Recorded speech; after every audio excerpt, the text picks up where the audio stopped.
नमस्कार मित्रों। अगर मैं आपसे पूछूं कि दशरथ और नरसत्या कौन थे तो संभवतः आप कहेंगे कि वो दोनों अश्विनी कुमार हैं जो कि देवताओं के विद्य हैं।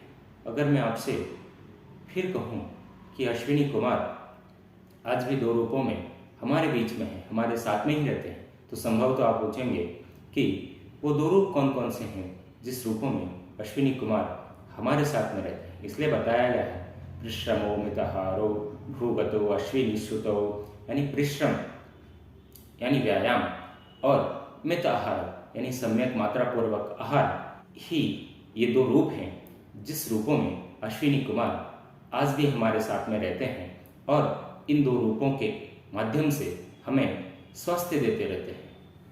मित्रों, मैं हूं डॉक्टर विक्रमादित्य और आज हमारी चर्चा का विषय रहेगा व्यायाम पे चर्चा। तो सबसे पहले हम समझेंगे कि व्यायाम किसे कहते हैं।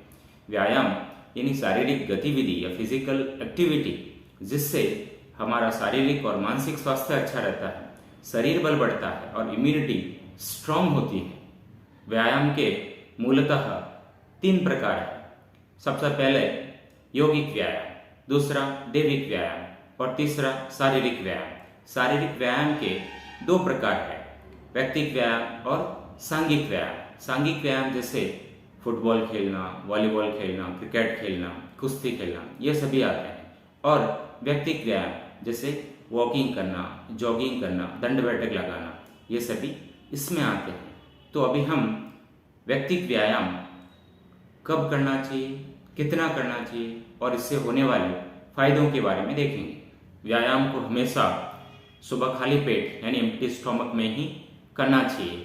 अगर आप खाने के बाद कुछ व्यायाम करना चाहते हैं तो सिर्फ वॉकिंग कर सकते हैं। खाने के बाद हैवी फिजिकल एक्टिविटी या जॉगिंग नहीं करना चाहिए।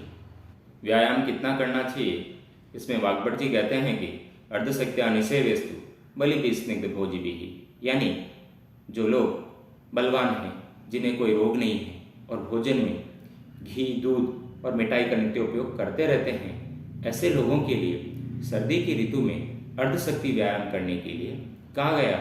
बाकी लोगों और बाकी ऋतुओं में अर्धशक्ति से कम व्यायाम करना ही अच्छा है। व्यायाम करते करते जब श्वास फूलने लगे और ललाट पे पसीना आ जाए तब समझना चाहिए कि अर्धशक्ति व्यायाम हो गया।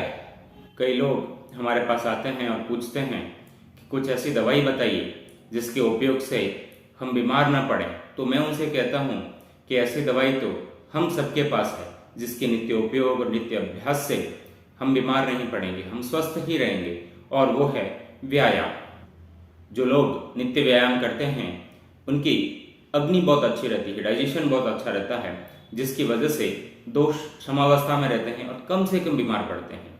इसके विपरीत जो लोग कम व्यायाम करते हैं या न के बराबर व्यायाम करते हैं उनकी अग्नि बहुत ही कम रहती है, जिसकी वजह से दोष विषम हो जाते हैं और ऐसे लोग बार बार बीमार पड़ते हैं। आजकल वजन कम करने के बारे में पूछना या चर्चा करना बहुत ही सामान्य हो गया है और इसका सबसे इफेक्टिव उपाय आचार्य सुश्रुत ने बताया है और उसे हम सभी को मानना पड़ेगा। वो कहते हैं कि न चापि सदृशम तेन किंचित स्थौल्यापकर्षणम, यानी स्थौल्य को, ओबेसिटी को कम करने का सबसे कारगर उपाय यह है कि सुबह खाली पेट में वॉकिंग या जॉगिंग करें। यथाशक्ति नित्य व्यायाम करने वालों का स्वास्थ्य स्थिर रहता है।